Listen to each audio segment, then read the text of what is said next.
বলদে চড়ি আসিবে সিংহায় দিলা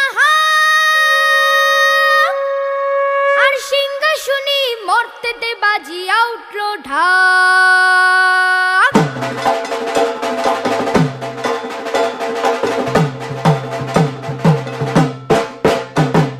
বলদে চড়ি আসিবে সিংহায় দিলা হাত আর সিংহাসনী মর্তেতে বাজিয়া উঠল ঢাক। বলদে চড়ি আসিবে সিংহায় দিলা হাত আর সিংহাসনী মর্তেতে বাজিয়া উঠল ঢাক। শিবের সনে কার্তিক গণেশ লক্ষ্মী সরস্বতী, শিবের সনে কার্তিক গণেশ লক্ষ্মী সরস্বতী। আশ্বিন মাসে বাপের বাড়ি আসেন ভগবতী। আশ্বিন মাসে বাপের বাড়ি আসেন ভগবতী। বলো